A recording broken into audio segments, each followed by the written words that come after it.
দর্শক আপনারা দেখতে পাচ্ছেন আমরা সরাসরি যুক্ত রয়েছি বেগম খালেদা জিয়ার গাড়ি বহর থেকে। কিছুক্ষণ আগে বিমানবন্দরের 8 নম্বর গেট দিয়ে বেগম খালেদা জিয়ার এই গাড়িটি বের হয়। গাড়িটির ভিতরে রয়েছে বেগম খালেদা জিয়া এবং এখানে নেতাকর্মীদের উপচে পড়া ভিড় লক্ষ্য করা যাচ্ছে।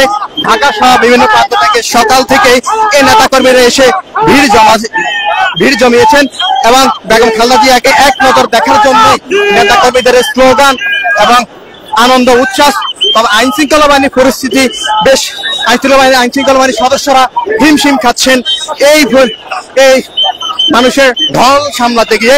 আমরা দেখতে পাচ্ছি যে বেগম খালেদা জিয়ার যে গাড়িটি সেটি সামনে নিয়ে যেতে আইন শৃঙ্খলা বাহিনীর সদস্য যারা রয়েছে তাদের বেশ হিমশিম খেতে হচ্ছে এবং সেই 8 নম্বর গেট থেকে এমন নেতাকর্মীদের উপচে পড়া ভিড় লক্ষ্য করা যাচ্ছে। শুধু বেগম খালেদা জিয়াকে এক নজর দেখার জন্যই বেশ ঝাঁপিয়ে পড়ছে।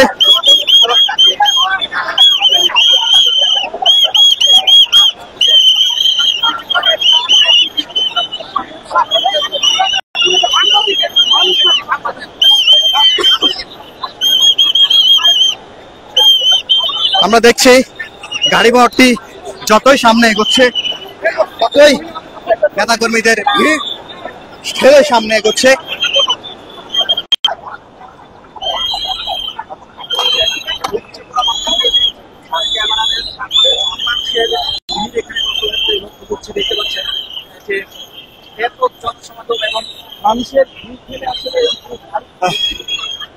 আমরা আসলে সামনে থেকে বেগম খালেদা জিয়াকে দেখানোর চেষ্টা করেছি, আসলে সেটি সম্ভব হয়নি।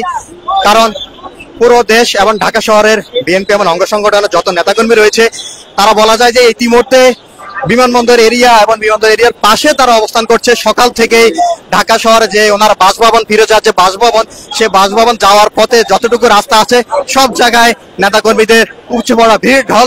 তবে বেগম খালেদা জিয়া, সাবেক প্রধানমন্ত্রী বেগম খালেদা জিয়ার যে গাড়ি বহর সেটি 8 নম্বর গেট থেকে বের হওয়ার সাথে সাথেই